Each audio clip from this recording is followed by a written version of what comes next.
Aha, ja, tako. Prav lepo pozdravljeni na torej tedenskih pomenkih o večjezičnosti. Je kar prav, da danes bomo pa bolj v slovenščini, čeprav bomo pa tudi malo tako si pomagali mi to imenujemo, nismo še pravzaprav odkrili ali pa uvedli pravega ali pa takšnega izraza, ki bi se, ne vem, prijel, a veš, za translanguaging. Ga pa nekako imenujemo transjezikovanje, tudi čezjezikovanje smo že poskusili, ker enostavno, recimo, imamo tudi izraz sojezičnost kolega Stabeja, ampak, a veš, sojezičnost ni proces, a ne, in ta languaging, a ne, pa nakazuje na proces, no, tako da, če kdorkoli odkrije kaj boljšega, bomo zelo veseli. Torej, veliko čast in zadovoljstvo mi je res, da danes lahko pozdravim med nami kolega Krištofa Savskega, s katerim sva tudi kar nekaj časa, a ne, preživela v Lancastru, kadar se je pač meni ponudila ta priložnost, da sem lahko odšla tja na izmenjavo. Krištof je torej diplomiral najprej na Filozofski fakulteti, imam prav, iz prevajalstva. To je prva stopnja, no, in potem se je podal na drugo stopnjo že kar takoj v Lancaster, torej University of Lancaster, in tam začel torej raziskovati sociolingvistiko, je tako, ne, ali pa mogoče, no, najprej torej magistrski študij. In ker je res uspešen, zelo bister, mlad kolega, ki torej je nekako, bi rekla, rojen raziskovalec in torej ogromno člankov ima že do zdaj v raznih revijah.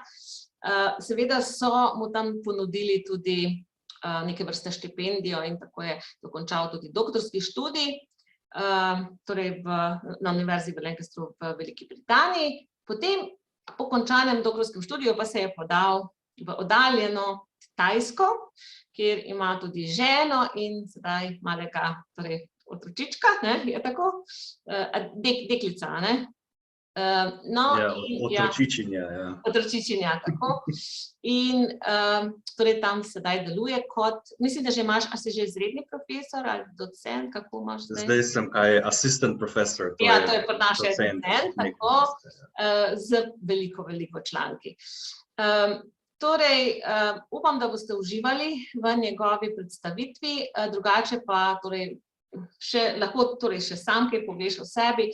Če pa vtipkate v Google in napišete Kristof, torej brez š-ja, Savski, pa pridete na njegovo personal website, kjer je torej zaloga člankov in zelo veliko novih stvari, ki jih raziskuje, tako da res it is my pleasure and I'm really grateful that you said yes. Izvoli. No. Hvala za povabilo najprej, ne? In hvala tudi vsem, da ste na delovnik prišli, če tudi je popoldne, ampak na delovnik, da ste prišli poslušati moje morda smiselne, morda nesmiselne ideje. Čakajte, da jaz delim tvoje, aha. Ok, tole smo lepo naslovno stran smo dali, tako kot je bilo rečeno, ne? Ja, kaj naj še rečem? No, najprej naj rečem, da nisem tak egocentrik, da bi tisto svojo spletno stran hotel imeti, ampak nažalost moja univerza zelo slabo deluje po internetu, tako da sem pol mogel neko zelo grdo svojo stran narediti, da reč me ne bi noben nikjer najdel, ne. No, ampak ja, tako. Ok, no, tole je moj izjemno kompleksen naslov, ki ga bom razstavil in upam, da veliko bolj jasen postal. Torej, jaz bom govoril o prevrednotenju lokalnih repertoarjev v času globalizirane jezikovne politike. Tle je veliko besed not, ki jih bom upam, da razložil, oziroma bo dosti primerov, da pojasnim, kaj pomenijo. Kaj naj še rečem, jaz se res ukvarjam s sociolingvistiko, zdaj sem tudi bolj applied linguistics, nekje tako na pol med tema dvema, ne, večino pa res z jezikovno politiko se ukvarjam. Ne. Začenši z jezikovno politiko v Sloveniji, to je bil moj doktorat. Jaz sem se ukvarjal z enim dokumentom, ki ima ime Resolucija za nacionalni program o jezikovni politiki, resolucija o nacionalnem programu za jezikovno politiko, ne.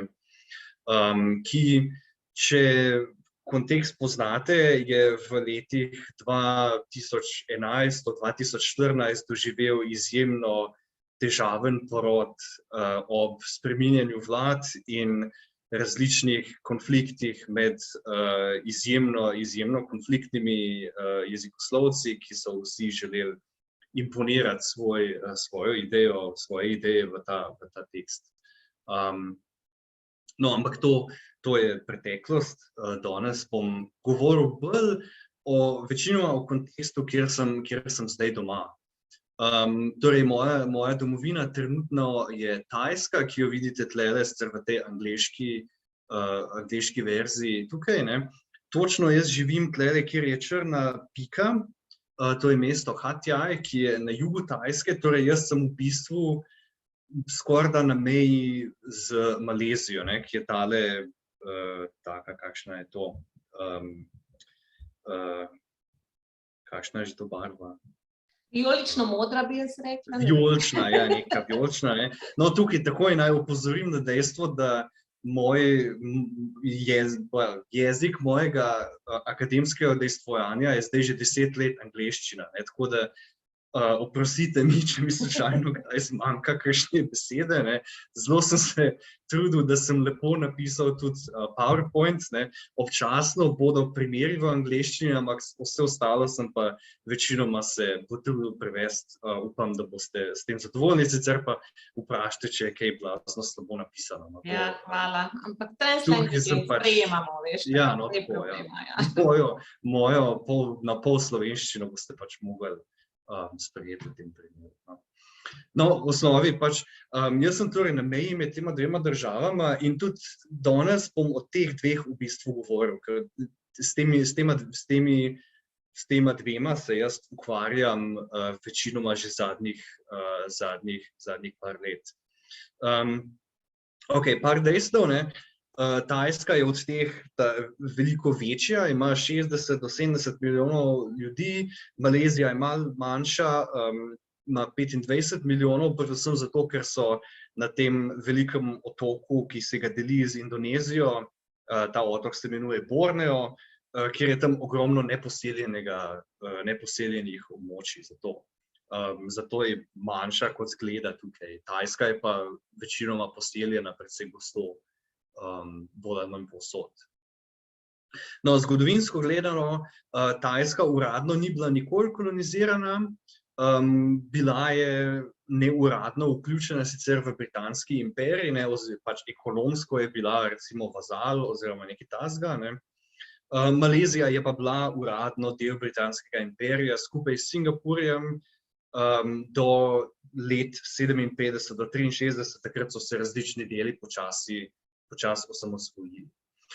To je pomembno, ker seveda iz tega izhaja drugačna vloga angleščine v tem kontekstu, ne, in jaz bom večinoma govoril danes o angleščini.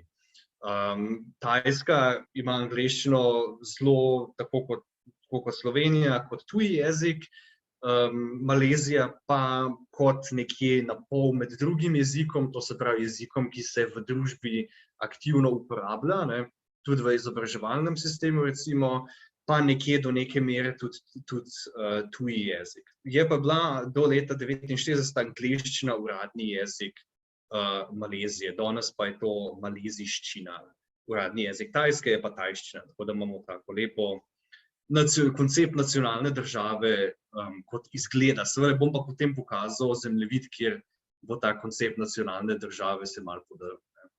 Ampak za začetek izgleda pa lepo. Tako da to je moja lokacija. Upam, da boste kaj novega izvedeli o tem. Je zanimiv kontekst, ker ima po neki strani je ogromno v bistvu zanimivih primerjav mogoče delati recimo s Slovenijo, kar se tiče recimo odnosa do jezika kot je angleščina, ne, je pa tudi ogromno razlik, ne, in še posebej, kar se tiče ljubezni do angleščine, boste videli, da je ta ljubezen, ki je pri nas malo bolj z rezervo večinoma, ne, je tukaj zelo pogosto, skoraj da brez kakršnekoli rezerve. Ok, kaj bojo glavne tematike? Najprej bom lepo začel z definicijo, kaj je to jezikovna politika. Potem bom govoril o globalizaciji in jezikovni politiki, torej o tem, kako jezikovna politika danes postaja vedno bolj nekaj, kar se izvaja nad nacionalno državo, in tukaj bom govoril o primeru skupnega evropskega jezikovnega okvirja, ki bom jaz rekel CFR, ker sem navajen na to. In ki je zelo pomemben trenutno v jugovzhodni Aziji. Potem bom govoril o tem jezikovno-politični usmeritvi, ki jo podpira tukaj, ki jo bi jaz poimenoval angleščina za vse, tako zelo po domače, in malo o ideologijah, ki so v tem razvidne, to so tako ideologije nacije, prostega trga in tudi razvoja. In bom potem govoril o kaj so posledice tega za jezikovno izobraževanje in za lokalne repertoarje, kjer mislim preprosto na to, kako se recimo jezik rabi v dnevni praksi v tem kontekstu. Kateri jeziki in kakšna je njihova raba. Tukaj bom govoril o lokalnih angleščinah, o tem, kako se jezikovne norme mogoče lahko lokalizirajo, in tudi jaz bom rekel čezjezičenje, ker je, ne vem, to je pač, nisem niti pogledal, kako se to prevaja, ampak sem pač po svoje, tako da tudi sem slab uporabnik, ampak translanguaging, kar je lokalizacija oziroma relativizacija jezikovnih meja. To je v bistvu translanguaging. Ok, jezikovna politika, kako jo bom definiral, zelo preprosto bom sledil Therese McCarthy, ona govori o jezikovni politiki kot procesu.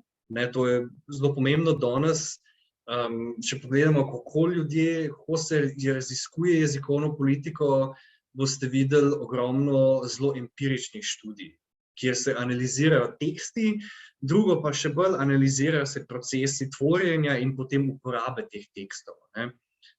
Zelo se uporablja recimo etnografija kot metodologija, to se pravi, da greš v šolo in analiziraš, kaj je tukaj recimo z kurikulumom, kaj se dela z nekim jezikovno-političnim tekstom, oziroma kaj se dela v imenu tega teksta.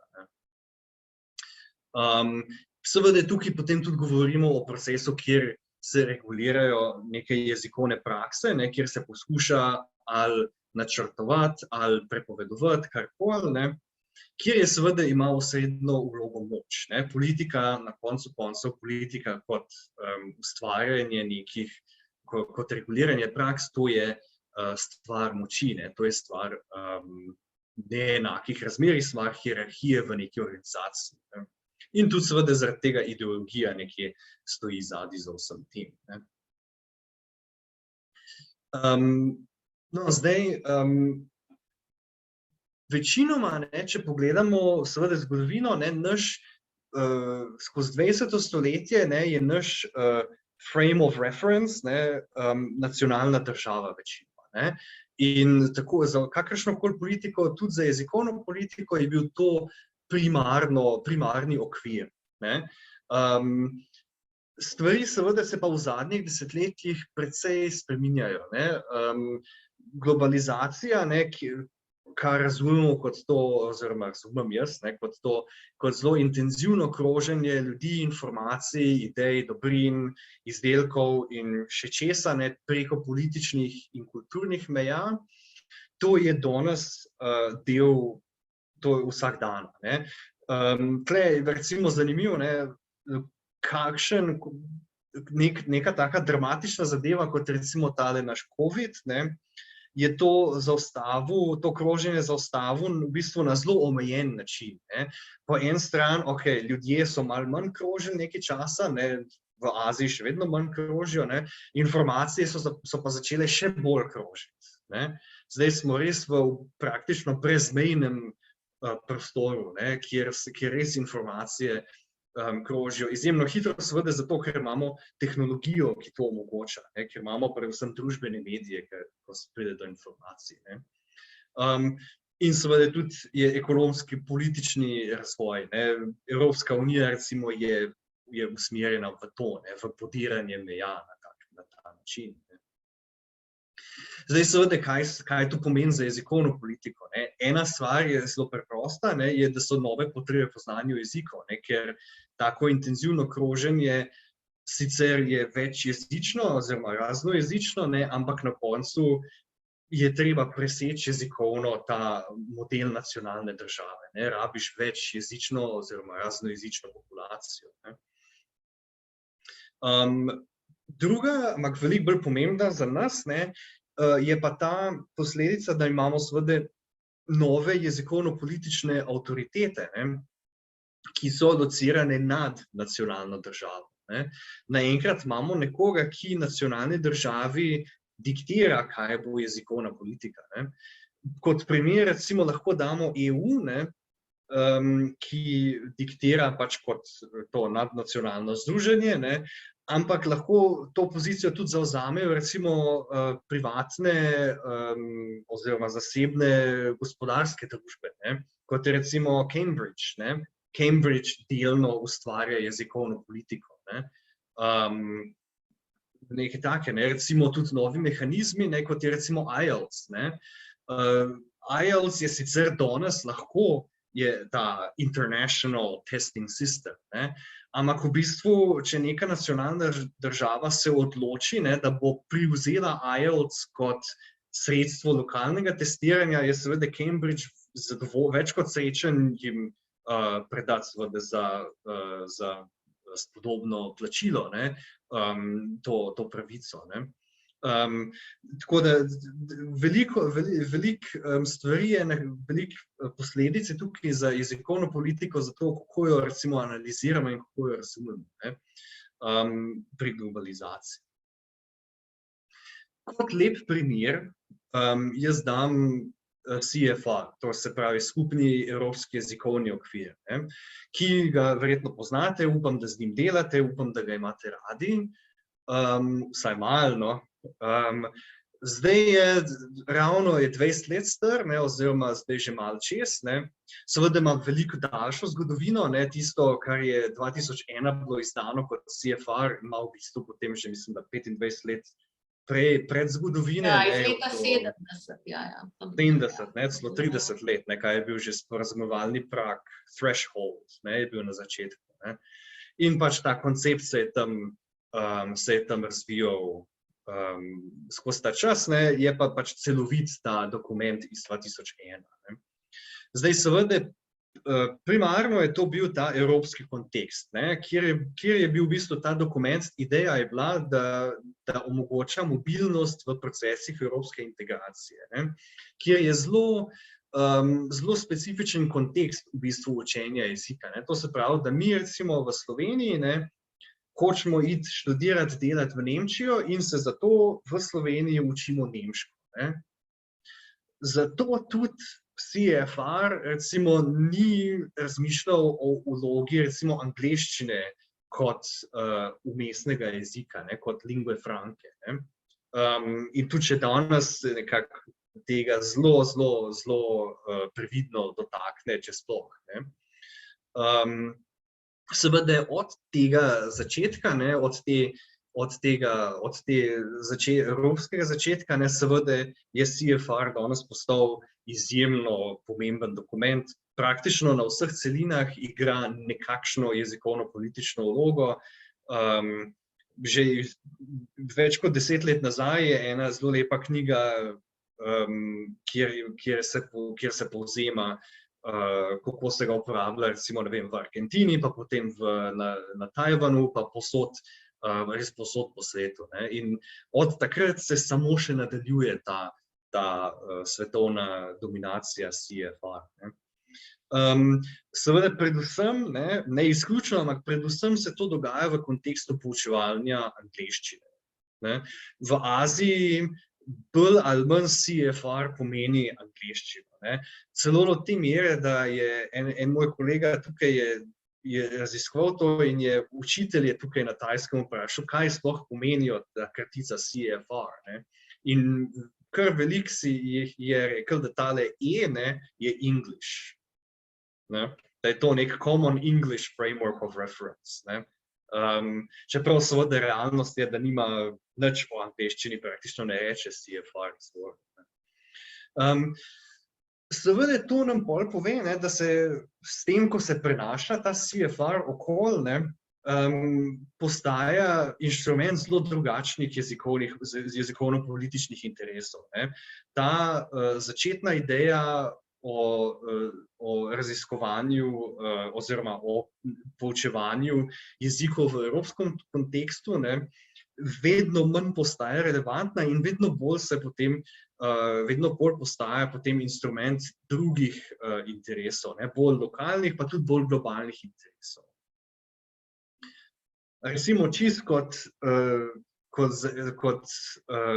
za malo za hec, ne, se lahko vprašamo, kdo je danes lastnik CFR. Ne.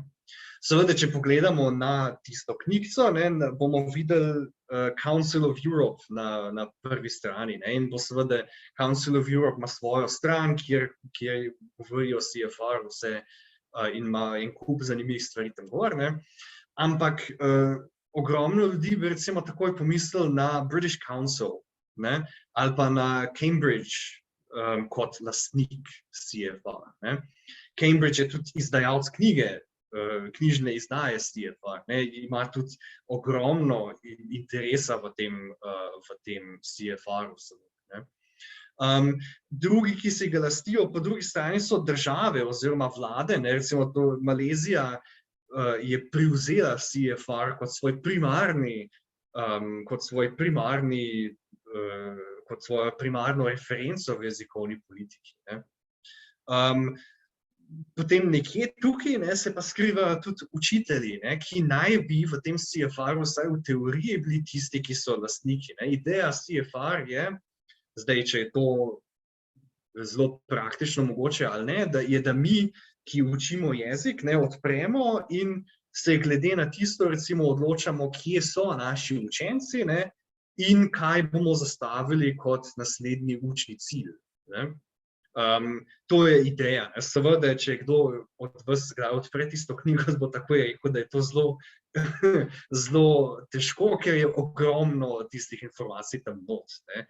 In če te nekdo ne trenira, kako tisto brati, je na začetku izjemno težko. Ne.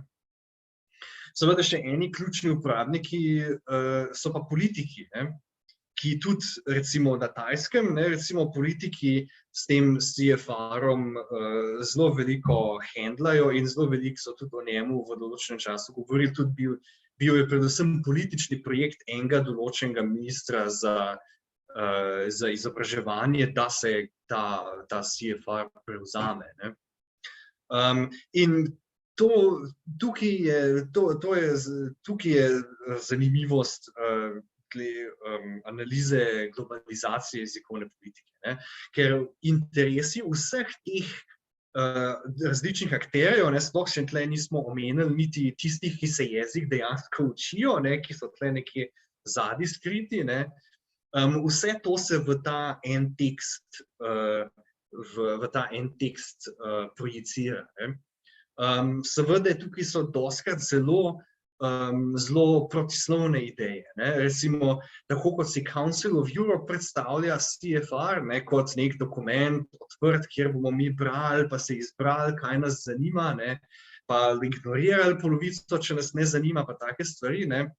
Tako si ga Cambridge ziher ne predstavlja. Ne. Za Cambridge je CFR zelo strogo kalkuliran, ne, kam točno pade, ne, točno na tok IELTS, ne, pa na flyers tukaj, ne, pa vse tako. Ne.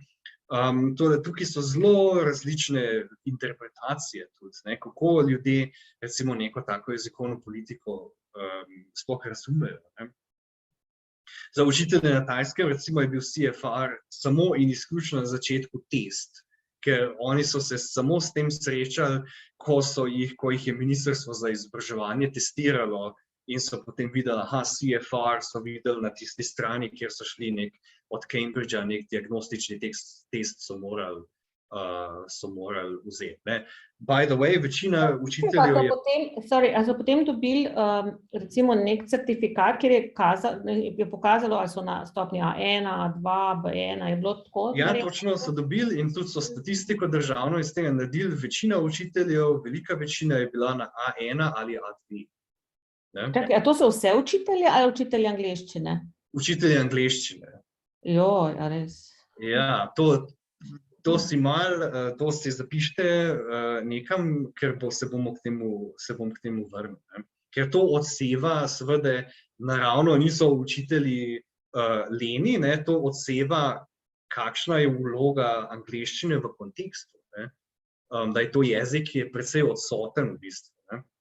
Ja, večina je bila, mislim, da ne bi rekel, ampak mislim, da 3/4 ali nekaj takega je bilo A1, A2. Ne. Državni normativ je, da bi morali biti na C1, tam jih je bilo zelo, zelo malo, manj kot 5%. Ne. Tako da, ja. Okay. To se pravi, kdo je lastnik, zelo kompleksno. Ne. Zelo kompleksno vprašanje, več lastnikov, ampak seveda med temi je hierarhija. Ne. To je povsem jasno. Seveda jezikovna industrija oziroma jezikovno-izobraževalna industrija je tle izjemno pomembna. Cambridge recimo ne samo, da uporablja CFR kot referenco, ne, ampak ga celo zdaj že vključuje v svoj branding. Ne. Recimo različne knjige so prav Empower A1. Ne. Nimamo več basic pa tega, ne, ampak je samo A1 je prav na prvi strani knjige kot del znamke. Ne. Tudi pri testih je tako, ne, recimo tukaj v temle že poimenujejo recimo te šolske teste kot A1 movers. Ne. In je prav lepo vidite, da so črte, so vse čiste, ne, kot seveda vemo, ne, testi so vedno, testi nikoli niso nič dvoumni ali pa nič takega, ne, vedno so čisto umirjeni z nekim takim standardom. Kar je nemogoče, ne? No ja, seveda jaz tukaj sarkazem se grem. Ja. Seveda, okej, no tukaj je tudi primer, ne, to je ena knjiga, ki sem jo jaz imel nekoč priložnost uporabljati in sem jo zasovražil z vsem srcem, ta Passages, ki recimo ne, ima na zadnji strani, vidite tukaj spodaj, ne, tako lepo tabelco, ne, kjer je CFR v bistvu sredstvo, s katerim se poveže v neko omrežje različnih izdelkov. Ne. To se pravi, vemo, naredimo interchange, ne, vse 4, ne, potem gremo pa na Passages 1 pa Passages 2. Ne. Tako da vemo, kje knjige moramo kupiti, ne, za cel izobraževalni sistem praktično. Ne. In tudi potem not v knjigi, v knjigi za učitelje, v priročniku, ne, je potem tudi ta spet zelo lepa ekvivalenca z različnimi testi in IELTS in vsem tem vzpostavljanjem. Se pravi, to je seveda biznis, ne. To točno vemo, ne. Zdaj, kaj pa recimo pri nacionalnih državah, ne. Tukaj je recimo en primer iz jezikovno-politične strategije Malezije iz leta 2015, to je strategija, ogromna knjiga, ki se ukvarja samo z angleščino kot glavnim tujim oziroma drugim jezikom države, ne. In tukaj recimo je zanimivo opazovati, kako uporabljajo ta CFR, ne. Je v bistvu kot sredstvo rangiranja, ne. So Malaysia is ahead of Thailand, ne, zato ker ima more evidence of B1 and higher, but behind a country like Brazil. Ne. To se pravi, CFR v bistvu je sredstvo, s katerim se naredi lestvica, ne, liga, kdo je najboljši v angleščini. Ne. potem nam tudi pove, ne, zakaj je to pomembno, ne, na koncu, ne, we have to move up a level if we are to take our place among the advanced nations of the world. Ne. To se pravi, ne, če hočemo biti razvita država, ne, moramo iti po CFR gor. Ne. To je zelo jasno tle nekako povedano, ne, razvita država pa pomeni, tle še posebej izpostavljen Northern Europe, ne, kar v izobraževanju, ne, Finska in Švedska recimo sta zelo pogosto referirani kot ideal izobraževanja. Ne. V Aziji tudi Singapur, ampak recimo Finska in Švedska, recimo tudi na Tajskem, ne, vsi vejo, Finland, best education. Ne. To je tak prav del tega vsakdanjega diskurza. Ne. No, to se pravi, tukaj vidimo, ne, kako ta CFR res postane v tle nek zelo lokalen kontekst v ideologijo, jaz bi temu rekel ideologijo razvoja. Ne. To se pravi, to idejo, da glavni cilj države je ta hitri razvoj, ne, proti tem tako imenovanim razvitim državam. Ne. In s tem, to je tukaj res eden od najbolj pogosto uporabljenih konceptov je razvoj, development. Ne. To je zelo izjemno pomembno tle prav v tem kontekstu. Ja, ne, to se pravi, tukaj vidimo in tukaj tudi seveda vidimo, to je tekmovanje. Ne. Angleščina oziroma izobraževanje je tekmovanje, to kot to že poznamo. Ne. Podobno, ne, oziroma neki, v bistvu to je del, ne, zelo celovite transformacije, ne samo v jezikovni politiki, ampak nasploh v delu v organizacijah proti nečemu, čemu bi lahko rekli kultura nadzora, oziroma v angleščini je termin za to audit culture. Ne. To se pravi, to je delo organizacije, kjer je stalno v kulturi organizacije neko zunanje ocenjevanje. Ne.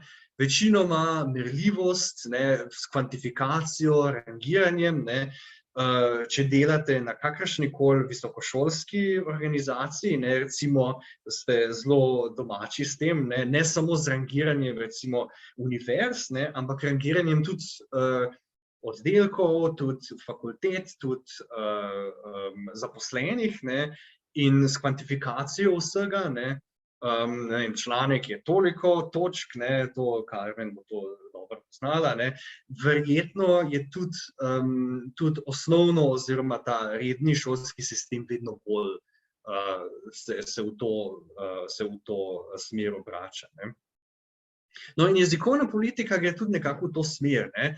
CFR je tukaj zelo pomemben, ne, tukaj vam dam še en primer enega teksta, ki ne vem, koliko se v Sloveniji o njem govori, tale English Proficiency Index, to je nek zelo tak lep tekst, ki ga da ven tale EF, Education First, ki je privatni biznis, ne, ki ima jezikovne šole.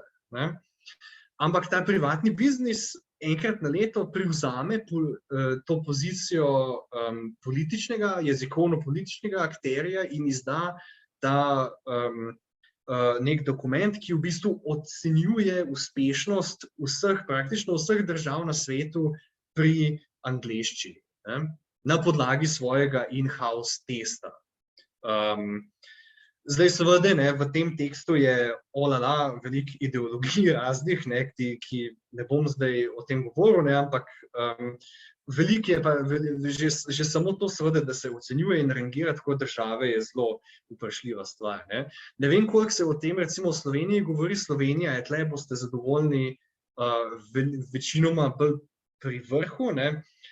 Tajska je tukaj večinoma proti dnu, ali je low proficiency ali pa very low. Ne, to se pravi, praktično, ne, tle, ki je rdeča, ne, je zdaj sicer na tem, to je 2018, mislim, da tle je rumena, ne, ampak mislim, da je potem nazaj na to oranžno-rdečo kategorijo prišla. Ne. Krištof, jaz osebno ne poznam tega, ne vem, če mogoče kdo od poslušalcev, jaz v Sloveniji se vsaj o tem ne govori kaj, vsaj da bi jaz vedela. Ja, zanimiv, ne. to je nek tak bizaren tekst, ki se meni zdi v bistvu zelo, not ima take generalizacije kot, ne vem, angleščina vodi v več demokracije, pa angleščina vodi v več, ne vem, enakosti spolov, pa take stvari, ne. Zelo ambiciozne, vzročno-posledične ideje, ne. Pač v bistvu je v bistvu, ne, če smo čist si na jasnem, je pač ena velika reklama to, ne, za te jezikovne šole, ki jih ta Education First ima, ne. Na Tajskem zanimivo tale tekst izjemno velik reakcij v medijih pridobi. Sem članek o tem izdal, kjer sem analiziral, kakšne so te reakcije, ne. Reakcije so zanimive, ne, večinoma so vezane na nacionalni ponos, ne. Recimo tle, ne, vidite to razočaranje, ne, Thailand ranks 5th out of 6 surveyed countries in Asia, right, so only above Cambodia, ne. In tle že takoj vidimo ta, Cambodia, ne, tle je nek attitude, ne, da ta je pa verjetno tista, ki ne bi želeli, da je pod nami, ne. Druga je pa tle, v drugem primeru so pa izpostavljeni, ne, te države, ki so pa tako rekoč cilj, ne. Spet vidimo, ne, Severna Evropa, ne, pa Singapur, tako kot pri tistem prejšnjem malezijskem primeru, ne. Tisti, ki so very fluent, ne, in potem tle vidite tudi, these countries have similar education systems, study English as a mandatory subject from primary level, ja, to je že malo tako, ne, malo se zadebatirati, ne, which teachers focus on speaking fluently rather than memorizing English grammar, ne, ok, to je mogoče malo res, ne. Malo je poenostavljeno, no. Ja, no, Tisti, ki kaj vemo o tem, kako se mlajše učence učijo, ne. Ja, mogoče malo več česa drugega, ne. Ampak, no, v osnovi tukaj vidimo, da to napaja, recimo v tajskih medijih, neko to tako binarno dinamiko, ne, hočemo biti te, nočemo pa biti tisti, ne. Mene je to izjemno spomnilo na slovensko nacionalno identiteto, kjer so recimo Andreja Vezovnik s FDV je to raziskovala in ona je opazila to dinamiko, da nočemo biti Balkan, ne, hočemo biti Evropa, ne. Ona je to v času, mislim, da izbrisanih te debate analizirala, ne. In tukaj je v bistvu zelo podobna stvar, hočemo biti Sweden, Denmark, Norway, Singapore, nočemo biti Cambodia, ne. To je zelo jasno to, ne. V bistvu to čustva, kaj se temu reče, čustva ven privleče, ne. Čustva ponosa in sramu, ne. Da naša država ne uspeva, ne. Vse je vedno kolektivizirano, ne, da Tajska je, tako kot svetovno prvenstvo v nogometu, ne, Slovenija je izpadla, ne, kakor da smo vsi doživeli to kolektivno, ne. Seveda, ne, da ne omenimo, ne, te rezultati, na katerih je to zgrajen, niso na celi naciji, ne, ampak so samo na tistih, ki so se prostovoljno odločili iti k temu Education First in ta test vzeti za nek primer, ne. Tako da že ta generalizacija je zelo problematična, ne. Ampak to je v bistvu, ne, ta audit culture, ne, in zelo podobno je na recimo univerzah zdaj, ne, zelo uspešno je ta kultura nas vse prepričana, da ne delamo dosti, ne, da smo vedno v deficit, ne, da smo vedno zadaj, ne, nikoli ne naredimo dosti. No, samo da te prekinem, pa tudi, če bo to šlo v eter, je rekel en politik, da delamo 6 ur na teden, veš, učitelji. Ja, to sem slišal, ja. Ja, no. Verjetno ni nikoli predavanja mogel napisati, pa članka tudi seveda ne. Ja. Tako, ne, to je zelo, in to je seveda, ne, oziroma to je pri univerzah še posebej, ne, je ta kultura zelo vezana na neoliberalizem, na ideologijo trga, ne. Recimo v Veliki Britaniji je to v bistvu skupaj zraslo s to idejo, da je univerza predvsem biznis, ne. Da mora univerza producirati producirati prihodke, seveda s čim z več študenti, ne? In s tem se potem tudi kvantifikacija vedno bolj postane vedno bolj pomembna. Ne? Pa se tukaj lahko dodava šolnine, ne?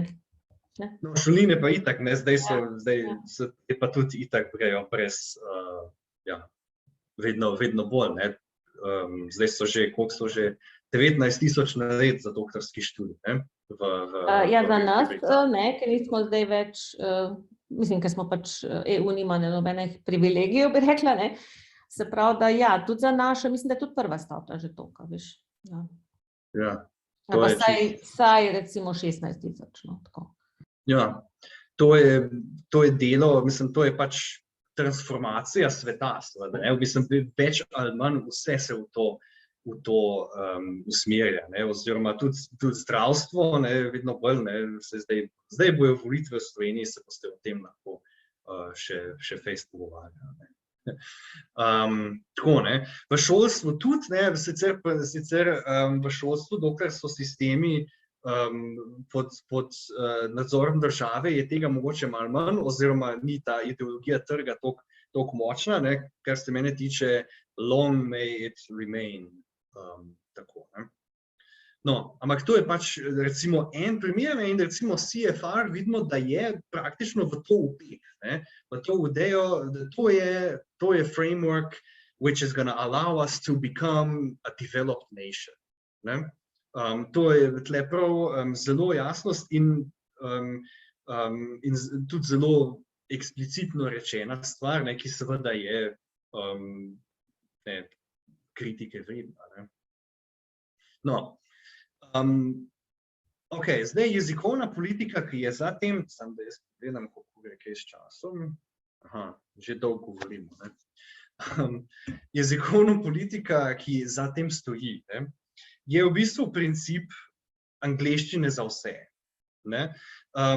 Ta CFR in kultura nadzora nasploh se v bistvu usmerja jezikovno-politična usmeritev proti dvojezični družbi, ne. Torej družbi, kjer se govori številka 1 nacionalni jezik, ne, kot pač neki jezik identifikacije, številka 2 pa angleščina oziroma jaz bi rekel standardna angleščina mora to biti, ne. Ta, ki je vredna na trgu dela, ne. Tako za Malezijo kot za Tajsko je recimo ob začetku dodiplomskega študija zahteva zdajle B2, ne. Zdaj to je že, če razmišljamo malo v kontekstu, ne, B2 naj bi v recimo Evropi bil minimum, da se ti vpišeš, mislim, da v dodiplomski študij v drugi državi, ne. To se pravi, to je zmožnost, ki jo ti rabiš, da bi študiral v tem jeziku nekaj, ne. To je recimo že, si lahko razmišljamo, koliko je to v bistvu realistično premišljeno, ne. Seveda, prej sem že povedal, kje so učitelji, ne. To že tudi vam pove, kakšni so to problemi. Tle seveda zadaj je neoliberalizem, ne, to je pač spet jezik, predvsem kot ekonomska komoditeta, ne, pa tudi ta ideologija razvoja, ne, ta tekmovalnost cele nacije, ne, na svetovnem trgu je tukaj zadaj, ne.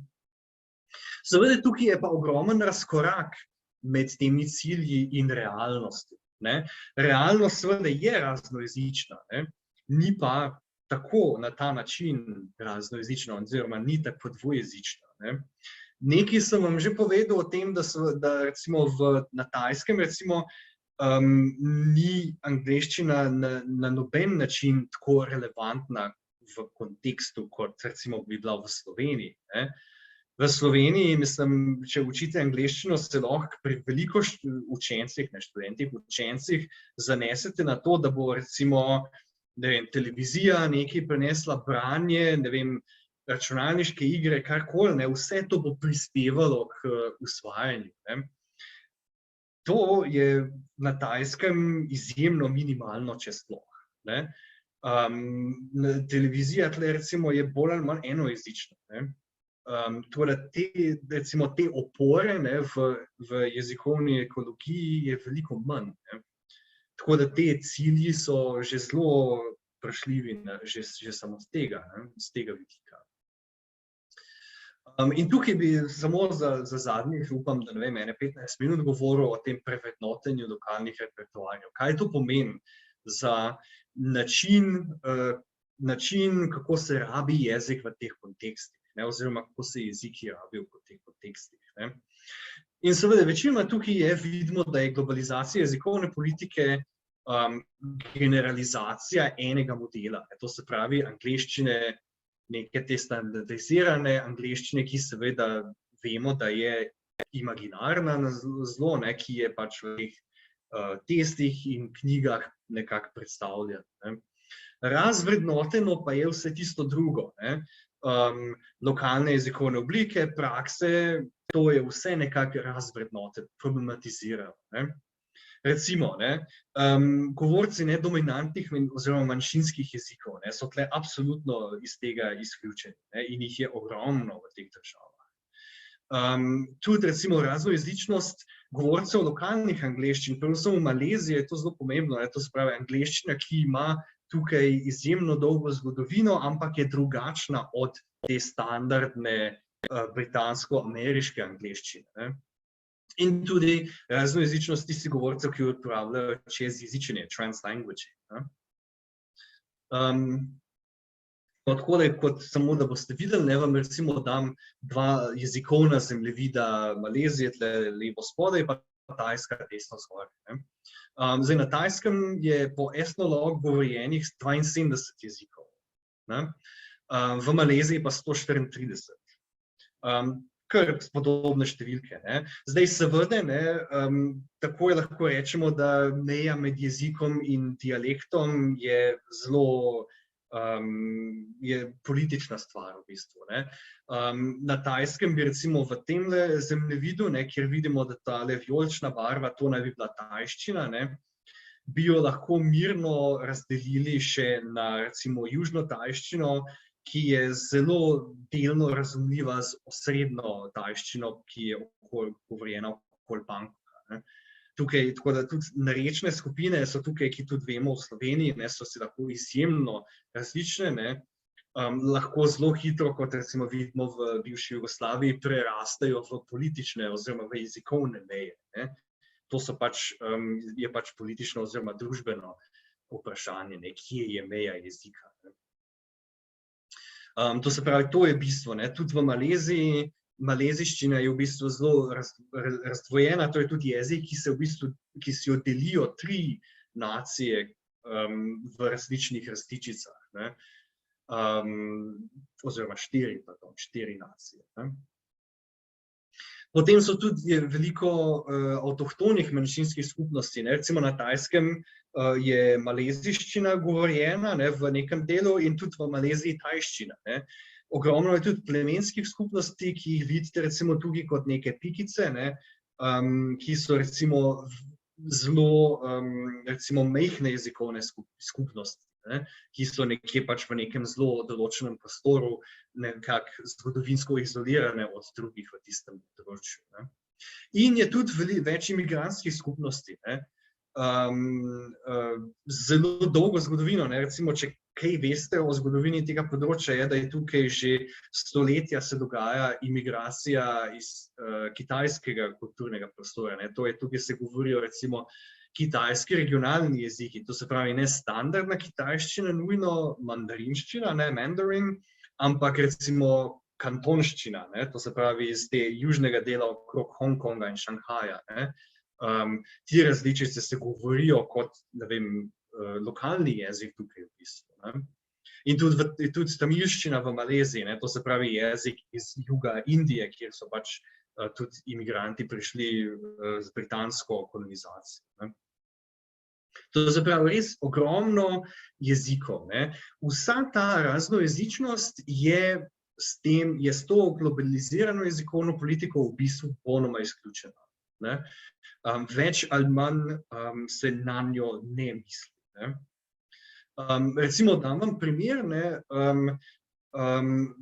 trend trenutno na Tajskem je uvajanje programov z angleščino kot učnim jezikom. In to, lepo prosim, ne na univerzah samo, ampak vse do prvega razreda osnovne šole. Ne? V kontekstu, kjer veliko ljudi angleščine niti približno sploh ne govori. Ne? To si lahko pomislite, kakšna debata je bila recimo v Sloveniji, preden bi se kaj takega lahko zgodilo. Ampak tukaj je to možno, ker je tudi izobraževalni sistem delno privatiziran. Ne? In je seveda, se angleščina je takoj boljši biznis. Ne? To je nasploh seveda problematično, ne? Uvajanje takih programov nekje, kjer vsakodnevna kultura recimo ni niti približno vezana na angleščino, ne? Zunaj nekih res specifičnih skupnosti. Recimo v moji družini je del vsakdana, ne pa v 99,9% družin. Zdaj v manjšinskih skupnostih, to sva raziskovala z eno magistrsko študentko, je pa to še večji problem, ker seveda angleščina postane tukaj dodatni tekmec lokalnemu jeziku. Ne? Že tako je ta lokalni jezik, večinoma recimo midva sva raziskovala to v jugu, kjer vidite tle s puščico, tale del, ki je obarvan sivo, ne? To je del, kjer se govori maleziščina kot prvi jezik večinoma. Ne? In tam je bilo zelo jasno, da so v tisti šoli, kjer je ona to raziskavo delala, to interpretirala, to mora biti English only. Ne? Nekje so še potem dopuščali tajščino kot pomožni jezik, ne, da so učenci lahko recimo matematiko razumeli, ne. Maleziščina pa ni nikamor skoraj da prišla. Ne. Čeprav so recimo učenci med sabo kdaj znali govoriti, ne, pa recimo, ko se je ona z njimi pogovarjala zunaj razreda, ne, so govorili v tem jeziku, ne. Ko pa je bil učni jezik, to pa ne. Ne? To pa ni bilo niti približno sprejeto. Ne? In tukaj je seveda takoj problem, to je zelo problematična zadeva. Ne? Jaz nisem nujno proti tem, ne? Ampak je pa treba imeti neko mero vse. In recimo tukaj je ta translanguaging absolutno must, ne? Niti ni opcija, ampak je po moje drugače se učenci, po domač povedano, nič ne naučijo, ne? Ker ne razumejo. Ne? Realnost seveda je, da večinoma grejo potem na dodatno, morajo zvečer ali pa v vikendih dodatno v tajščini isto snov spet pregledati, ne? Da sploh vejo točno, kaj se je pokrilo v angleško govorečem razredu. Ne? To je tragika teh programov. Ne? Še ena stvar, o kateri se da razmišljati, so lokalne angleščine. To se pravi tukaj, jaz govorim o tem, da je angleščina seveda globalni jezik, ampak v postkolonialnih družbah je pa seveda tudi lokalni jezik, je nosilec lokalne kulture, lokalne identitete, ne? In ima tudi lokalno obliko. Ne? To se pravi, s tem se ukvarja to polje oziroma podpolje sociolingvistike, nekoč je bil World English, danes je bolj Global English ali pa tudi English as a lingua franca, ne? English as an international language. Recimo v Maleziji je primer, da se govori lokalna različica angleščine, ne? Malaysian English, kjer recimo tle vam dam primer, ima recimo kot normalno obliko tega, čemu rečemo question tag, ne? This was the guy, isn't it? Ne? Kjer bi v standardni britanski in ameriški angleščini ta isn't it bi mogel biti wasn't it, seveda. Ne? V Malaysian English se ta question tag ne spreminja, je v vseh, ne glede na glavni glagol, ne, je vedno isn't it. Ne? You've been to my house, isn't it? Ja? Isto kot je recimo v nekaterih britanskih dialektih se reče in it, ne, na zelo isti način. Ne. Potem imamo pa tukaj tudi mengliš, ki je pa kreolski jezik, to se pravi, to je jezik, ki je delno iz angleščine, delno pa iz drugih jezikov v bistvu razvil nov sistem. Ne. Ki pa je recimo, ne vem, yesterday she also give homework, too much la. Give v tem smislu je seveda yesterday je preteklik, ne, ampak ta mengliš ne razlikuje med glagolskimi časi, ne, oziroma vsaj ne med sedanjikom in preteklikom. Je pač give in moraš pač tisti yesterday tam imeti, da se ve, da je včeraj. In potem še vedno je pomen seveda isti. Ta too much la je pa pač temu, čemu rečemo particle, ki je pa tak, je pa prevzet iz enega od kitajskih regionalnih jezikov, ki ima pač nek pragmatični pomen, večinoma je za dodajanje moči in densitete. Pač too much la, tako je to. In recimo te različici sta v Maleziji z te vidika te globalne jezikovne politike povsem razvrednoteni. Sta razvrednoteni, pardon, mora biti razvrednoteni. Edino ta idealizirana standardna angleščina, ki se meri s testiranjem, je sprejemljiva. To je pa kar problem, ker seveda te nacije so se s kolonizacijo pridobile pravico s tistim par stoletji izrabljanja, so se pridobile pravico zdaj, da lahko imajo svojo angleščino kot enakopravno različico, kot tako, ki je sprejeta ne samo lokalno, ampak tudi na globalnem prostoru, recimo. In ta jezikovna politika kot CFR, recimo tega, tako kot se interpretira, praktično se to sploh ne upošteva, in to je kar problem. Jezičenje je tudi zadeva, o kateri se praktično ne razmišlja. Čeprav, seveda, če jo takole definiram, kot v bistvu pač jezikovna praksa, kjer so meje jezikov ali relativizirane, ali postajajo povsem nerelevantne, oziroma se rekonstruirajo, kakor hočete reči, pač uporaba jezikovnega repertoarja brez tega, da razmišljamo o nekih teh mejah. To ima ogromen potencial, zato ker je to del vsakdana v teh kontekstih. Ne samo, vemo, da literatura o tem konceptu je večinoma zdaj zelo ameriška. To je iz tega ameriškega dvojezičnega izobraževanja. Zdaj me veseli, da se s tem tudi recimo v Sloveniji ukvarjate, ker se mi zdi, da to vseeno oblike tega translanguaging so zelo različne po svetu in ni nič narobe s tem. Tudi če neke meje so, po moje ni problema, ta without regard for boundaries, to je zelo ta ameriška interpretacija, da mora biti angleščina, španščina praktično tako rekoč, da se mora meja povsem podreti. To nima v vseh kontekstih nujno smisla. Bi se zlila, ja, to zlitje, oni predvidevajo. Točno, in to, Bog ne daj, da se v debato okoli tega spustite, ker ti Američani, ki to promovirajo, so res izjemno zlato usmerjeni, da all boundaries are bad, praktično to je njihova interpretacija, da all boundaries are restrictive, whatever, tako. Po drugi strani pa vemo, kako je tudi, če navladaš sami. V kontekstu recimo pouka angleščine kot tujega jezika, ne vem, ta ideja, da ti nimaš nobenih meja, je malo problematična. Ker seveda imaš vse tiste učence tam in oni pričakujejo, da zdaj bomo pa imeli angleščino. In ti lahko sicer to relativiziraš, ampak ne moreš pa seveda popolnoma tam podreti zadeve. V osnovi ta velik del se to ukvarja s tem, ampak seveda tukaj je to izjemno relevantno, ker je to del vsakdana. Je pa zelo v začetni fazi razmišljanja o tem. Zelo dobro raziskavo je naredila Shakina Rajendram v Maleziji.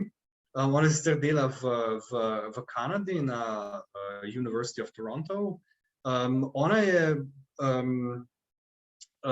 raziskovala čezjezičenje translanguaging v 2 razredih indijsko-malezijskih otrok. To je v 5. razredu osnovne šole, to se pravi, to so nekje 10 let stari, praktično, če se jaz to prav spomnim. Ja, 10-11, nek taska. Da je imela idealno v enem razredu je naravno pač učitelj oziroma učiteljica postavila nikakršnega pravila, pač je bilo nekako prosto, ne. V drugem je pa zelo striktno učiteljica rekla, da it has to be English only, ne. Je zelo striktno, to se pravi, da je imela možnost Šakina pol možnost preverjati, ne. In seveda, ne, lahko si mislite, ne, rezultati so pokazali kaj, ne, da so učenci, ki so imeli možnost čezjezičiti pač med različnimi deli repertoarja, med tamilščino, maleziščino, standardno angleščino, lokalno angleščino, bistveno večkrat izkazali rabo višjih kognitivnih zmožnosti. Ne. To se pravi na tisti Bloom's taxonomy, ne, so bistveno večkrat šli recimo proti analysis in tistim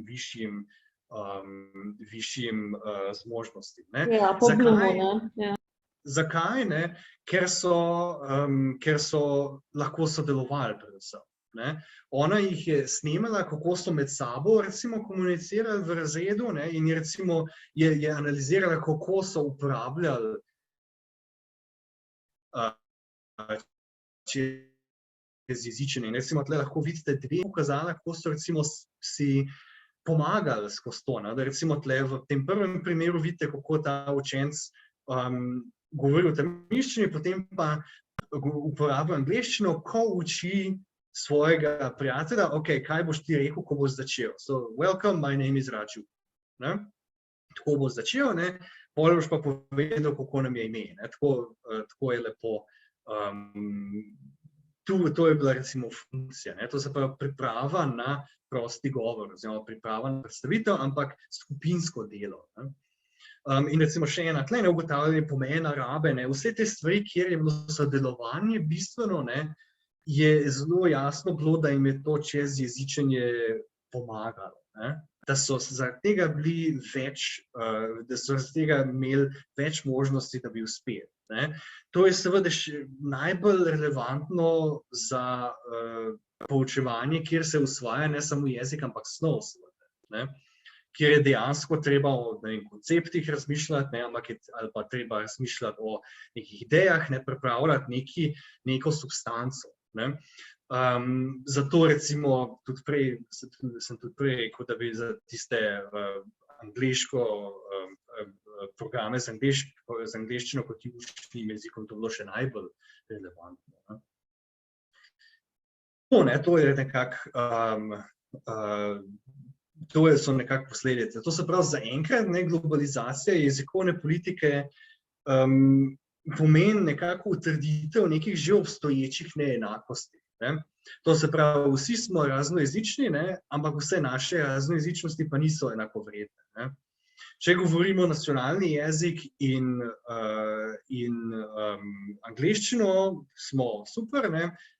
Druge raznojezičnosti pa niso ok. Ne?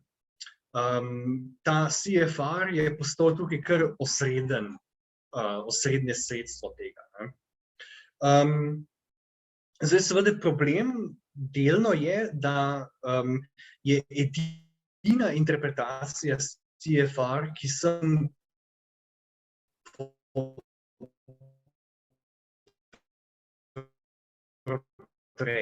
ne, je interpretacija vezana na osnovi. Ne. In seveda to pomeni, ne, da recimo veliko fenomenov, ki jih v bistvu tudi tale Council of Europe, evropski, kaj je že, Svet Evrope, o katerih razmišlja raznojezičnost, raznokulturnost, ne, pluriculturalism, mediacija, ne, te stvari, ki so zdaj v tem companion volume, ne, iz 2020 postale praktično ne samo nek periferija, ampak del te sheme opisne v CFR. Ne.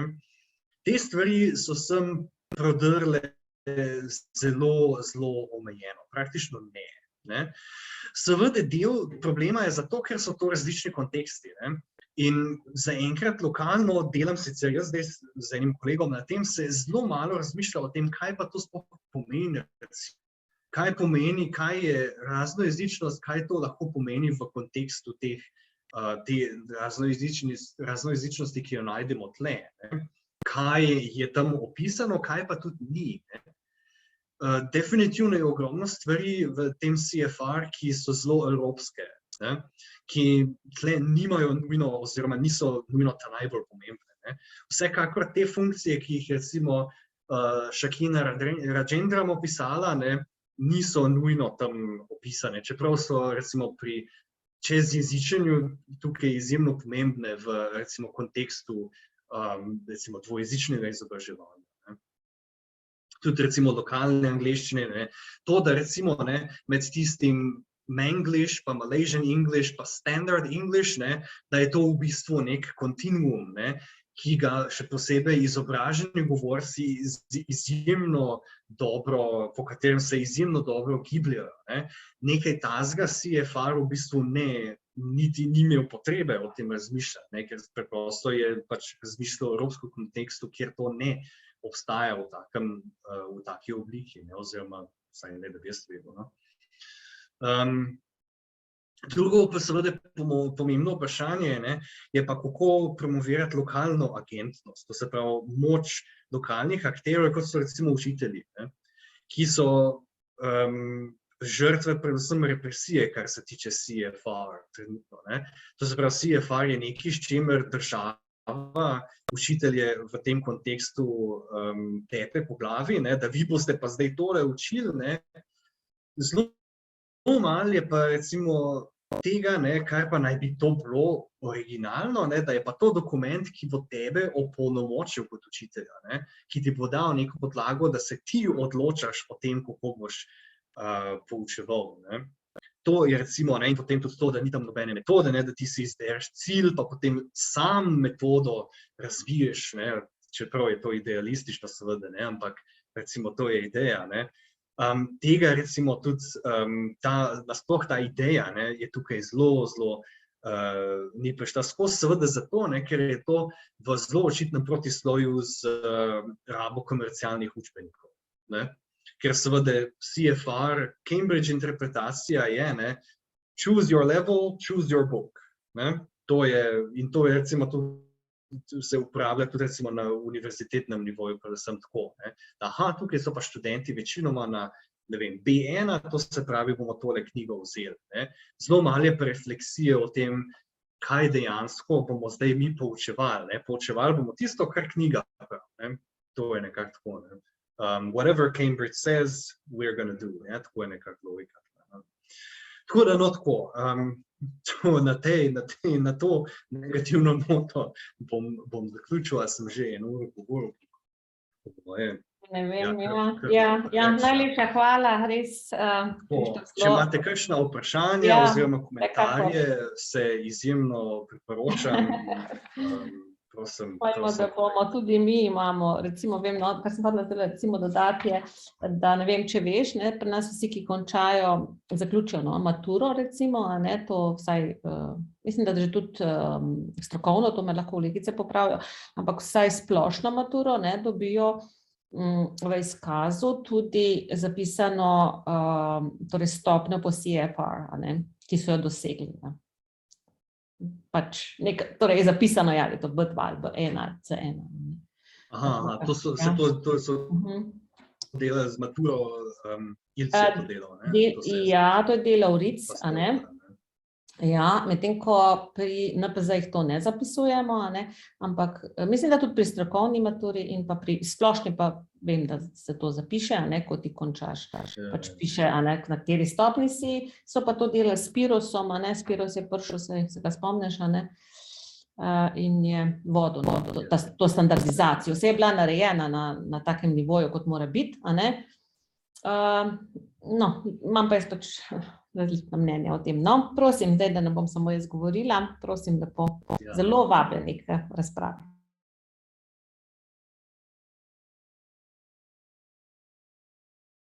Kar korajžno.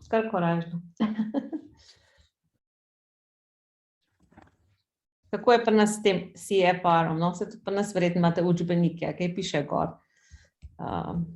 Določena raven. Ja, lahko jaz vprašam, no? Ja, kar dej, ja. No, mene čist firbec me matra, no, mislim, da tle večina ste učitelji oziroma poučujete verjetno angleščino, ne. Ja, eni pa tudi različne jezike, veš, ker je to... Pa tudi različne jezike, no, recimo, a je CFR del vašega vsakdana, to mene zanima, recimo. A ga odprete in reflektirate, aha, kaj pa bojo moji, kaj pa bi jaz danes učil oziroma učila.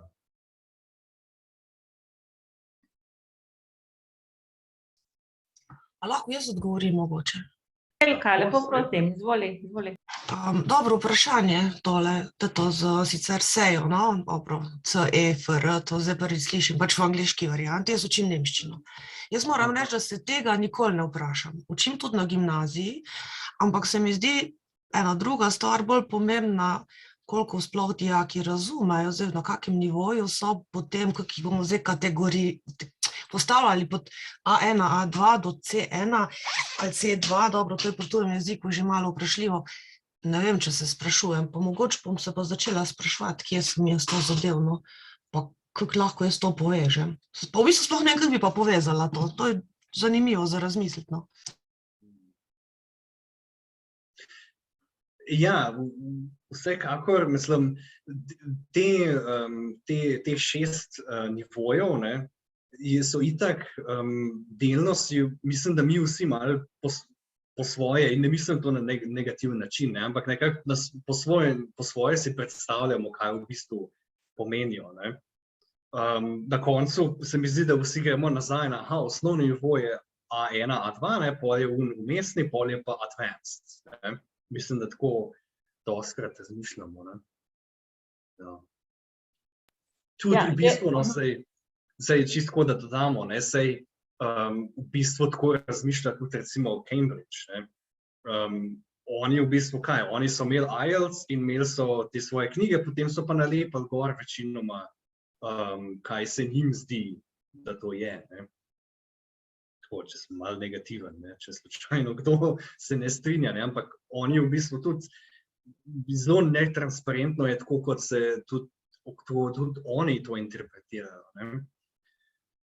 Tudi tle je vprašanje, recimo, ne, a bi naj mi to interpretirali kot, ne, da to je lestvica, ne, naravnega usvajanja jezika, ne, pač kot po logiki gre, ne, ali je to v bistvu, so to pač neke abstrakcije, ki v bistvu so zelo specifične, ne. Če boste kdaj brali, ne, pojdite pogledati recimo razliko med B1 in B2, ne. B1 je tisto, večinoma govori, situacije, ki jih boste ob, ne vem, potovanju srečali, ne, da, ne vem, boste lahko se zmenili, ne vem, na meji, pa take stvari, ne. Pol na B2 smo pa kar naenkrat, ne, da ti pa lahko zdaj študiraš, oziroma da lahko ti tam, recimo, se govoriš o nekem že precej specializiranem področju in tudi, recimo, pišeš o tem, ne. To so zelo različni konteksti, zelo različne sposobnosti to, ne. Eno so te zelo vsakodnevni konteksti, pol kar naenkrat, ne, B2 imamo pa zelo v bistvu akademsko rabo jezika, ne. In to v bistvu ni, saj veste, ne, da ni to, da gremo kar iz danes na jutri, ne, jutri pa znam učiti napisati akademski tekst ali pa prvi akademske neke strokovna besedila, ne. Ja. Lahko še nekaj, pardon, prej je bilo govora o maturi, pa da dobijo certifikate, pač kjerem nivoju so, s tem, da so ti certifikati razdeljeni na 4 enote, govorno, pisno, bralno in slušno razumevanje. In to se mi zdi tudi, v bistvu, kako lahko zdaj nekomu rečeš, na kjerem nivoju je, ker nekdo mogoče razume v nulo, prebere v nulo, govoriti pa ne zna, ker je fonetično karkoli katastrofa, ne vem. Ampak to je tudi en velik problem. Kje so zdaj tiste meje, pa boš zdaj rekel? Kje si? Točno, ne. In evo, odličen primer vam lahko dam, točno to se zgodi recimo na Tajskem, ne, da je ogromno študentov, ki imajo zelo dobro razvite recimo strategije branja, ne. Zakaj? Zato, ker se na tem največ dela, ne. Medtem, ko se pa recimo govor, prosti govor, zelo malo dela, seveda, ker požre veliko časa, ne, ocenjuje pa se na tajski maturi sploh ne. Tudi poslušanje se ne, tukaj je matura samo branje pa slovnica, tudi pisanja ni nič. In seveda potem je izjemno asimetrično, pol seveda je tudi, kako pol mi recimo, če je nekdo, ne vem, A1 ali pa A2 pri govorjenju, pa B2 pri branju, kaj pol mi s tem naredimo. Druga stvar, ki pa bi pa opozoril na njo tamle, velikokrat se na CFR vežejo te tradicionalne 4 veščine. Govorjenje, poslušanje, pa pisanje, pa branje. Samo če pogledate CFR, ima pa v bistvu drugače razporejene veščine. Ima produkcijo pa recepcijo v pač obeh kanalih, pa še znakovne jezike zdaj, pol ima pa interakcijo pa mediacijo. Na te pa dostikrat pozabimo, nasploh recimo testiranju, kako pa bi testirali interakcijo že, da ti, ne vem, si v neki komunikacijski situaciji. To je spet interpretacija tega zloveščega teksta. Jaz imam še eno stvar, pa bom pa tiho. Kar izvoli, Jelka, neč. Tista druga varianta, interakcija, mediacija, pa to se mi je zdela tudi dosti zanimiva. Samo še ena stvar, tisto je bilo zanimivo, da pač v Aziji se govorjenje ne podcenjuje ali pa ne polaga vrednosti. Kar imamo pa verjetno mi, učitelji tujih jezikov, tule problem je pa predvsem to, da včasih otroci ne odprejo ust. Pa mogoče zna, ampak ima sram, strah, kaj te se mi še tiste trema, ki pa tudi velikokrat lahko ful vpliva in je spet, kaj pa če bi bil zunaj v neki drugi sproščeni situaciji, brez nekoga, ki ga ocenjuje, bi bil pa na višjem nivoju, ko pa takrat, ko je ocenjevan. Tako da hvala lepa, zanimivo, ful, hvala. Točno, ja, in to je tudi tle trema, tle je kultura, kjer je zelo globoko ta ideja, da se izogibaš takim situacijam, kjer bi lahko recimo ti zgubil, kaj se temu face, se temu reče v angleščini, zgubil to samo podobo. In to je vsekakor tudi tle aktualno. Recimo, seveda, drug faktor je tle za vse učitelje, ki učimo v, ne vem, tle so recimo včasih razredi po 30 ali pa 40. Kakšna pa je naravna komunikacijska situacija, kjer govorimo pred 40 ljudmi. Ni jih veliko. Večinoma govorimo v manjših skupinah od tega in to naredi veliko razliko tudi. Tako da trema je seveda tle izjemen problem nasploh, ja, absolutno. Kar naprej še so, lahko tudi kakšne komentarje dodati ali karkoli, vabljeni. Ali pa z lastnih izkušenj, kako ste doživljali tale CFR. Pa nas je ta sejo, mi pravimo sejo, vključen tudi v sam kurikul, tako da so te standardi znanja nekako, a veš, da se na vsem pregleščini spogledali opisnike iz CFR-a, torej iz sejota, in potem smo jih poskušali nekako uskladiti pač tudi z določeno starostjo otrok. Recimo, to je tudi en moment, ne moreš reči, da zelo težko en otrok, ki je star, ne vem, 8 let, doseže B2, zato ker to, kar si ti rekel, na B2 stopnji moš ti obvladati akademski jezik. Ti pa, ko si star 8 let, nisi še razvil niti abstraktnega mišljenja, večina.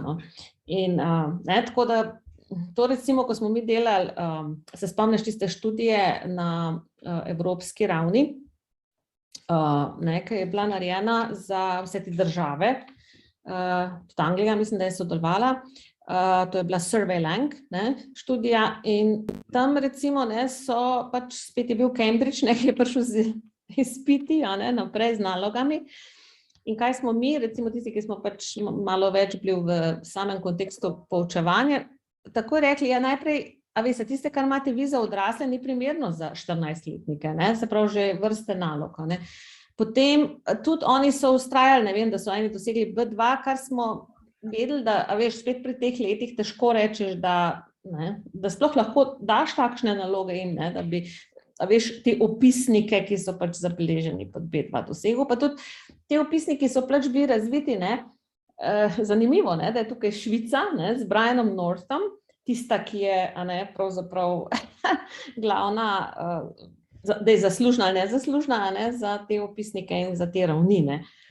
Tako da, mislim, tukaj moraš zelo veliko konteksta poznati, to tudi razumeš, a ne. Mislim, da te nivoje, ne, si Cambridge predstavlja res v bistvu kot neko progresijo pač usvajanja jezika, ne.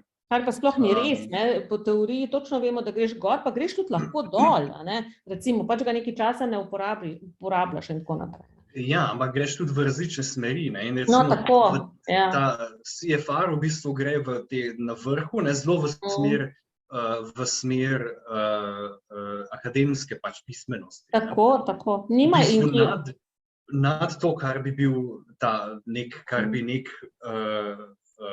povprečni native speaker nekega jezika v bistvu obvladal, ne.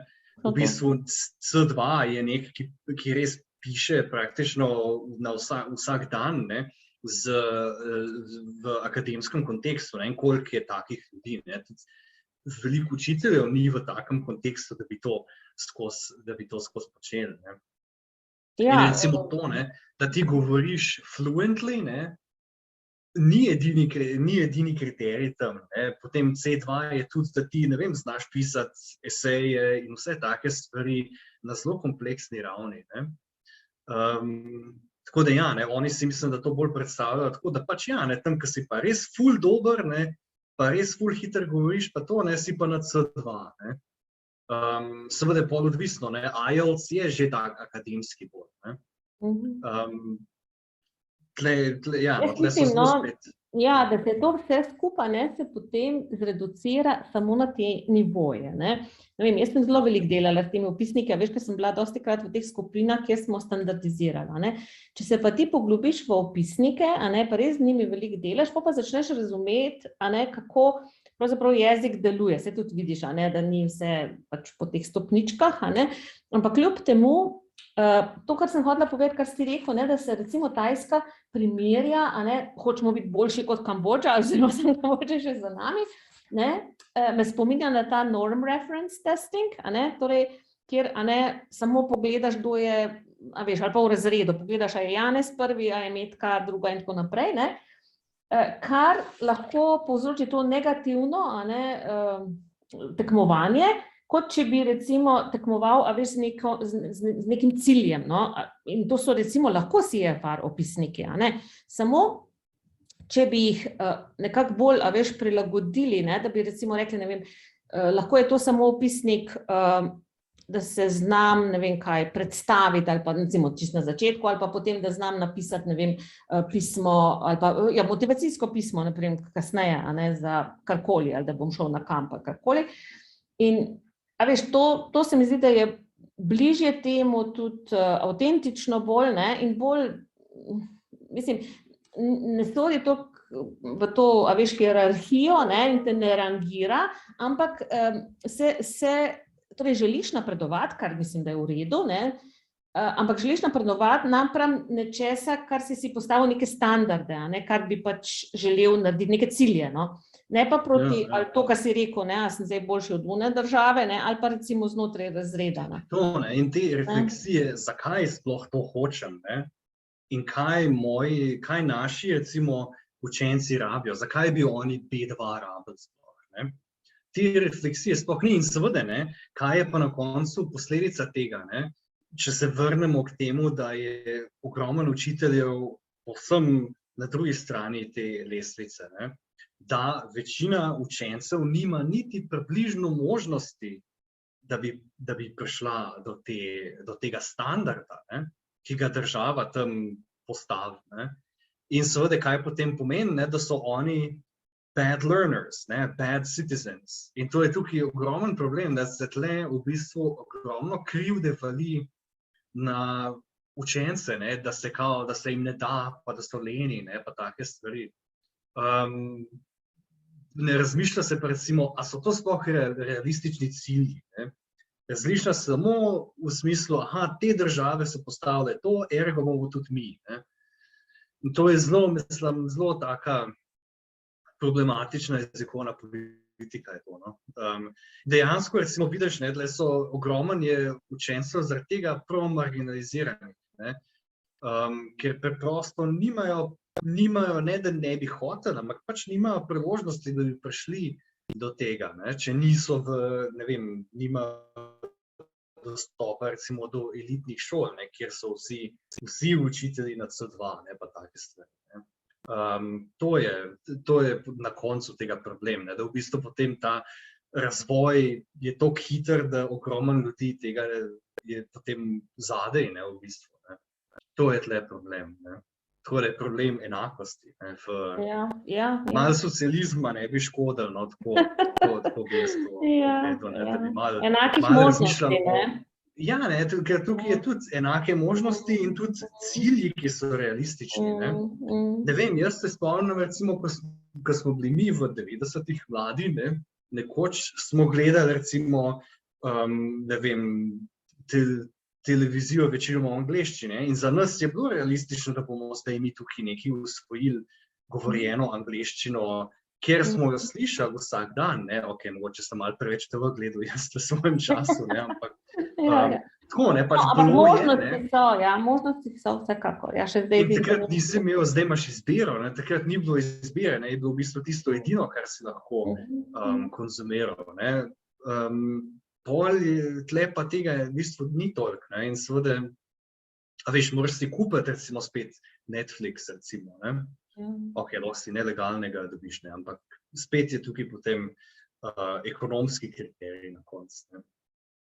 Ja, ekonomski tako vemo, da je da sem tak začne in konča, ne? Začne in konča, ja. No, tukaj mislim, da je naša šola absolutno, ne, še veliko boljša in naprednejša, ne. Borite se, prišlo bo ziher enkrat to, da je pa treba zdaj pa privatne šole bolj dopustiti, ne. In tukaj je pa Evropa res, mislim, ne Anglija, ampak ta kontinentalna Evropa je tle res v izjemno dobrem položaju, da je v večini družb se vseeno še vedno razume, da je šolstvo stvar javnega interesa, ne? Da more ostati javno. So problemi, ne? Seveda, ne, mislim, zdaj se za plače pogajate, ne? Ampak recimo, da pa vseeno je treba to obdržati na neki taki ravni, da se kvaliteto zagotovi vsem, ne? Ne pa, da je kvaliteta samo za ene, ne? Za ostale je pa neka... denarja je pa ni, ne? Ja, se absolutno strinjam. No, tudi tole, kar sem nekako razmišljala, ne, ko si rekel, ne, da zdaj, pač ne vem, kaže, če v angleščini imaš, si, ne vem, dvojezičen, ne, se pravi, potem je v redu, a ne, oziroma ne, zelo si nekje rekel, da angleščina ja, ampak da, ne vem, ta tajščina pa v tisti šoli ni več zaželjena, ne, kar gre čisto v smeri tako imenovanega subtractive, ne, bilingualizma, ne, kar recimo, ne vem, v Evropi, a ne, jaz pač delam tudi taklil, a ne, z mojimi študenti, kjer govorimo v additive, a ne, additive bilingualizem ali pa multilingualizem, no, verjetno bi bilo to boljše reči, ne, se pravi tisti, kjer dodajaš jezike, ne pa da jih odzemaš, ne, in tukaj grejo čisto po tej afriški poti, a ne, kjer pač, prideš v šolo in potem moš svoj jezik pustiti zunaj, a ne, in ga sploh ne smeš več uporabljati, ampak nadaljuješ z angleščino, pa francoščino, pa katerimkoli jezikom, ne.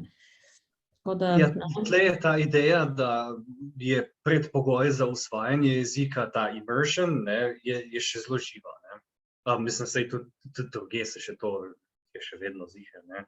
Ampak prav ta ideja, da moraš biti prisiljen, ne, da komuniciraš samo v tem jeziku, ne, je še zelo prisotna.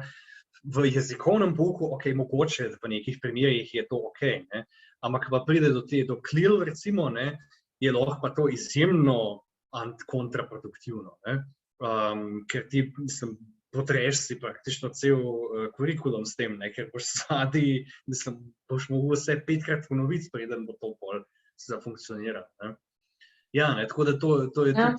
To je čisto res. Mislim, klil je lahko dobrodošel, ne?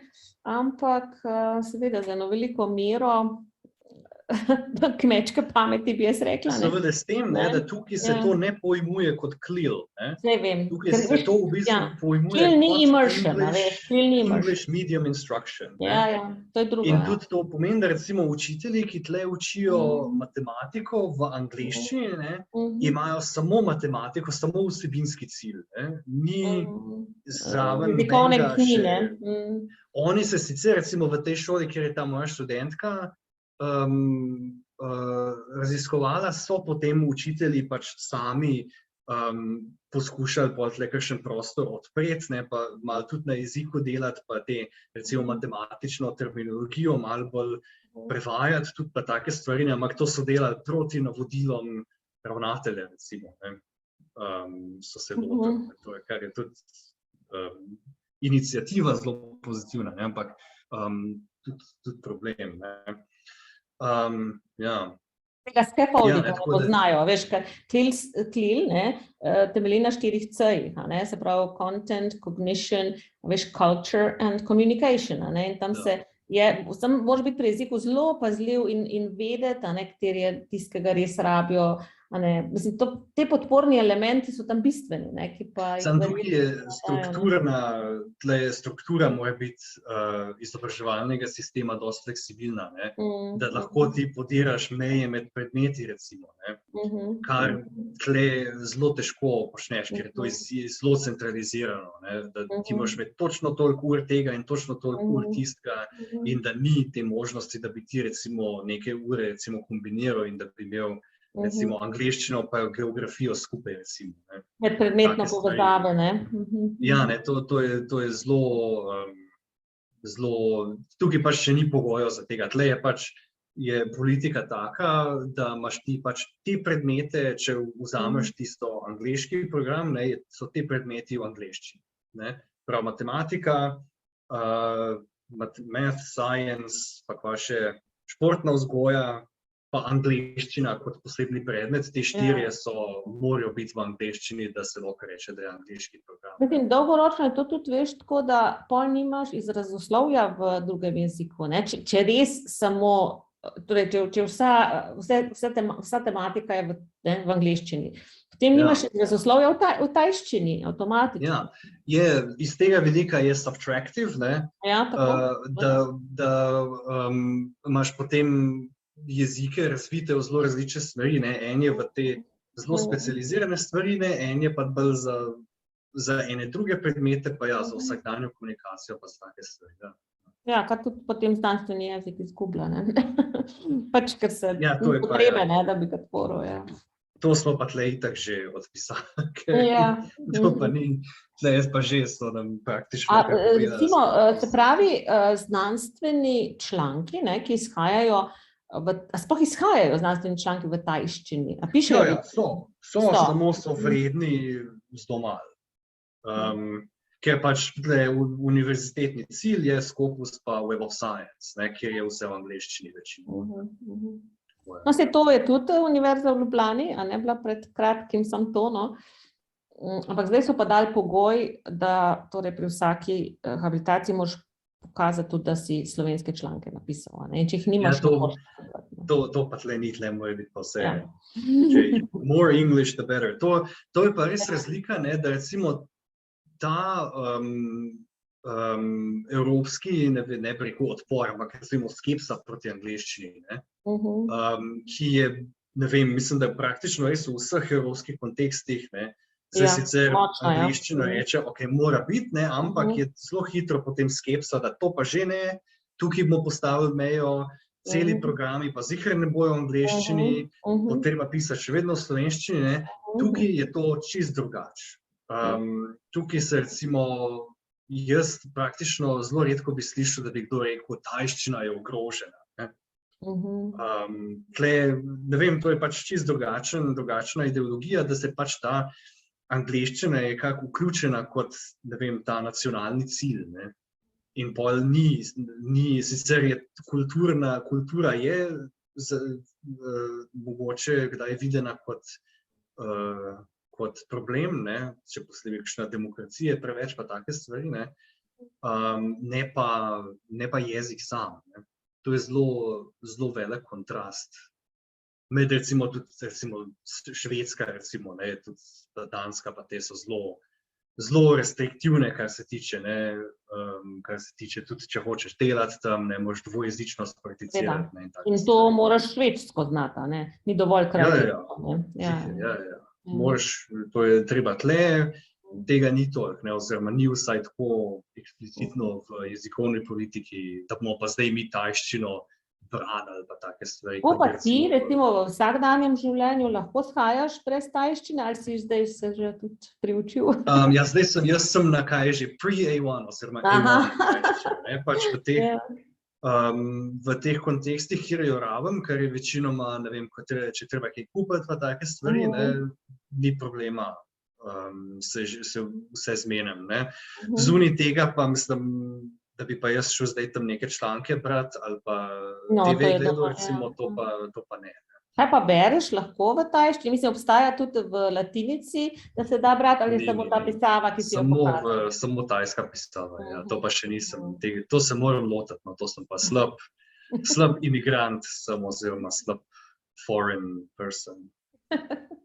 Ja, mogoče vas bo še kam pot zanesla, pa bo treba še kaj druga, ne? Ja, no, to bomo videli. Ampak ni, no, to pa, da recimo povem, ne, ni pogoja, da bi jaz mu kot redno zaposlen na univerzi znati tajsko. Ni nobenega, da bom jaz zdaj, da bo test ali pa kar tazga, ne.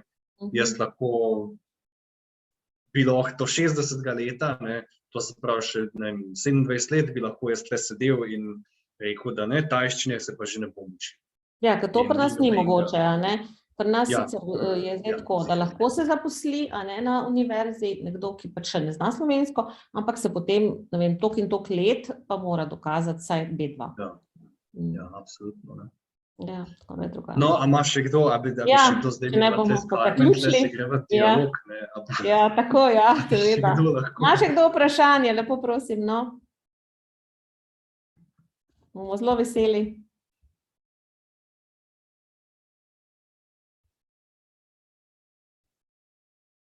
Ja, zgleda, da so se, da ni več vprašanj, no. No, upam, da je bilo jasno, oziroma da je bilo celovito, no.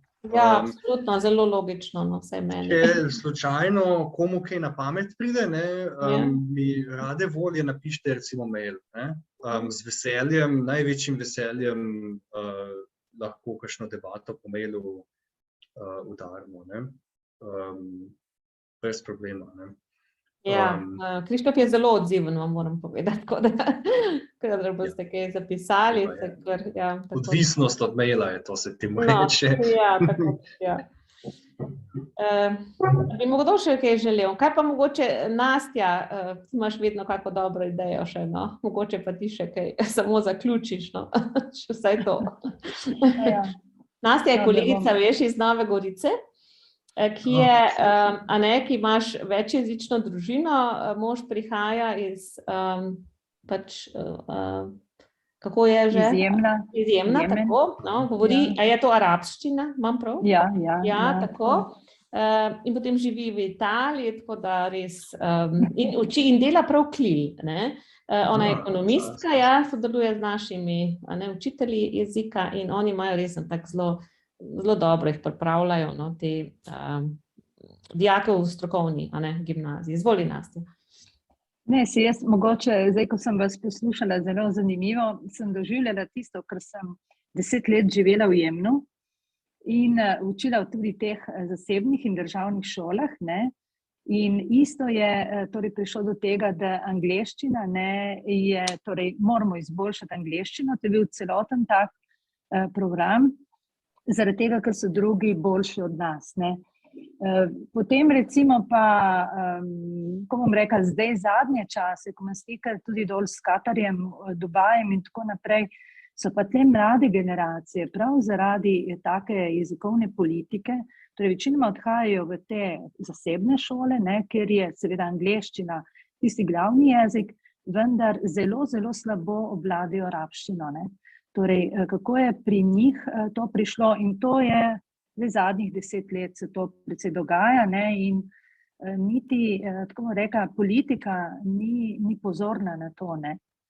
Tako da, recimo, pogovarjajo se veliko, torej v taki tudi arabščini in angleščini, malo polomljeni vse skupaj, ne, tako da precej se izgublja na torej lokalnem, na njihovem jeziku, ne. To mogoče samo eno tako sem razmišljala zraven, ne, ko sem govoril, ima tako zelo zanimivo izkušnjo, ne. In seveda tudi oni ravno tako, ti Cambridge izpiti, ne, pa Oxford izpiti, isti način grejo kot Angleži, seveda zaposlujejo večinoma ti native speaker, ne, iz Velike Britanije ali pa iz drugih držav, ne, in nacionalno, torej učenje, tako bom rekel, v državnih šolah, ne, pa je znanje tega, torej tujega jezika precej slabše, ne. Tako da, ne, in seveda tisto moramo biti boljši, ne. Tako da mislim, da se te politike kar tako kopira, oziroma ne prav tistem, ko ste prej rekel, ne bomo Balkan, ne, ampak gremo tja. Ampak kaj pa s tem naredimo in kaj puščamo na naslednjih generacijah, ne. To je eno tako moje razmišljanje. Ja, ziher, grazie, Nastja. Ziher je tle problem, ne, da pride v bistvu ven, ne, predvsem pri pismenosti je problem, ne, da pridejo ven iz tazga programa recimo neki, ki recimo niso uspeli priti pri funkcionalni pismenosti ne v enem, ne v drugem jeziku do neke, ne vem, neke mere, ki jo rabiš za, ne vem, uspešno sodelovanje v družbi, ne. To se zelo hitro recimo tle zgodi, da pride recimo študentje, ki jih mi kdaj dobimo, ne, se znajo blazno dobro pogovarjati, ne, ampak pri pisnem recimo pa imajo že probleme, ne, recimo, da bi kaj pisali, ne, in seveda oni so stari, ne vem, 19-20 let, ne, kot študent moraš pa vseeno znati nekaj napisati, ne, ziher, to je problem. Ja, seveda, to z zaposlovanjem native speakerjev je pa druga stvar, ki sem jo jaz tudi raziskoval tukaj zadnjih par let in je tudi seveda tle obsesija, ne. Da native speaker je toliko plače vreden, ne, non-native, če je belc, ne, je toliko, če pa ni belc, je pa toliko, ne. Mogoče, če bi še to dodala, lahko prav zdaj, ko ste omenili, prav, ko sem bila tudi jaz dol, ko smo delali v teh zasebnih šolah, oni torej to njihovo didaktiko angleško prenašajo kar dol, ne. In tako bom rekla, to je druga populacija, ne. Jaz se spomnim, da je bilo prav zanimivo, ne, ker ti moraš imeti drugačen pristop, ne. Isto v slovenski šoli, dijaki zahtevajo nek drug pristop, ne moreš zdaj ti kar, ne vem, greš v Ameriko učiti ali pa greš. Ker recimo oni prav, ker ti otroci recimo v arabskih državah že od malega začnejo se na pamet učiti Koran, že od vrtca recimo, ne, in oni prav to pomnjenje, izredno so sposobni tega pomnjenja, ne. Zdaj pa, ko ti začneš, ne vem, v vrtcu ali pa potem kar s tujim jezikom, so bile te velike problematike. In jaz se spomnim, da, dobro, jaz nisem učitelj tujih jezikov, ampak recimo to razumeš, ne, vidiš, da ne gre tako, ne, ker moraš res prilagoditi sistem didaktike, torej narodu, ali kakor bi rekli, kulturi tega poučevanja, skozi katerega so šli prej, ne. In to se mi zdi tudi precej pomembno, tem, ko Angleži delajo, kot da bi bili, ne vem, v Londonu ali pa, ne, tako malo. Ja, ziher. To je izkušnja, no. Absolutno, ne, tle točno ista stvar, ne. CFR je tukaj v bistvu se uvaža skupaj s tem communicative language teaching, ne? Ampak seveda ne s tistim communicative radikalnim na začetku, ne, ki je bil dajmo zdaj tle neke projekte v razredu pa take stvari, ne, ampak ta communicative iz knjige, ne, ki je v bistvu več ali manj bolj slovnica, pa pol tam neke te stvari, da se malo pogovarjaš, ne. Ja, in druga stvar je, mislim, da je tukaj kultura izobraževanja kar podobna, ne. Eno je to pomnjenje, ne, ki ga mi obravnavamo, oziroma ki se v tem obravnava kot popolnoma neuporabna stvar, ne. Drugo je pa to, ne, da se ta izobraževalni proces vidi kot, da zdaj se bomo pa nekaj naučili. Ne. In te communicative fore, ne, ko ti tam v bistvu, zdaj se pa dajmo, katero številko čevljev imate pa vi, ne, take te rutine, ne, v bistvu izpadejo blazno prazne. Ne. To so prav delali raziskave iz kulturnega vidika, kjer so točno učenci odgovorili, da oni raje se v bistvu učijo slovnico, ker imajo občutek, da so nekaj od tega dobili. Ne. Imajo zapiske, imajo znanje. Ne. Tisto pogovarjanje, ne, je pa worthless, ne. Pač neuporabna stvar. Ne. Ja, to je ziher to, ne, da tudi v bistvu CFR, ne, po moje, naj bi bil vseeno bolj vezan na neke take stvari, kot je CLIL, recimo, ne, kjer mi zdaj še posebej o tem govorita Brian North, pa še posebej njegova soavtorica, zdaj nova Enrica Picardo, ne, da je to v bistvu naj bi bilo avtentična komunikacija, ne, o nečem resnem v razredu, ne, da mi res se nekaj učimo tle, ne, in da ko tam piše, da lahko ti nekaj prebereš in izraziš mnenje o tem, ne, da si ti res nekaj prebral in to je res tvoje mnenje, ne, ki je, ne vem, da je tam neko tisto vzorčno branje, ki ga recimo v teh knjigah, v teh textbookih komercialnih večinoma dobimo, ne, ker je pa točno tega ni, ne, da bi se ti kakšno substanco naučil, ne, je samo jezik reduciran od vsega znanja drugačnega. Ja, to je tudi velika stvar, to nisem omenil tle, ampak je tudi ta metodologija poučevanja, oziroma kaj so to že pedagoške metode, se temu reče. Ja. Tako da recimo, tle lahko ko jaz recimo tle sem v poziciji, da kakšno zadevo, ne, jaz grem recimo v smeri CLIL, recimo z dodiplomskimi študenti, ne, ali pa, ne vem, recimo kritična pismenost, ne, da se recimo pogovarjamo, ne vem, o demokraciji ali pa, ne vem, o rasizmu ali pa čem takem, ne, in potem skozi to imaš ti tam komunikacijo in se res pogovarjaš. To je po moje, ne, tisto in to večinoma kar dobro reakcijo s tem dobiš, ne. Ja, tako, no. Ne, da sem jaz nek genij pri tem, ne, jaz tudi res nekaj po svoje včasih delam, ne, ampak ja. Ja, to, kar deluje, bo Nastja povedala, ki ima pa res dolgoletne izkušnje s CLIL-om, in zelo uspešno.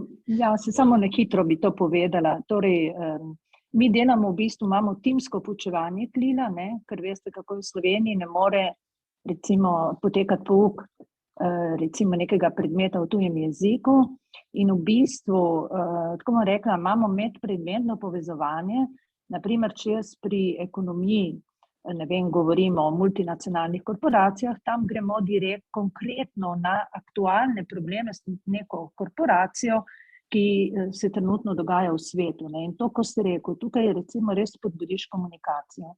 Zdaj nimamo to načrtovano uro za uro, ampak so to večji vsebinski sklopi, ne, kjer povezujemo potem, to se nekje nadaljuje, ne vem, nekje od 5 pa do 10 ur, recimo take sklope, ne, iz različnih vsebin. Tako zelo na kratko, ne. Ja, to je po moje, to je v bistvu CFR, ne, po moje. Ampak seveda implementirati to je veliko težje, kot pa sam govoriti recimo o ciljih, ne, to je v bistvu filozofija, ne pa samo te črka in številka A2, ne, to je v bistvu res veliko. Tako kot smo rekla, zreducira se na številko in tu v tem je problem, v tem je velik problem, ja. Definitivno, ja.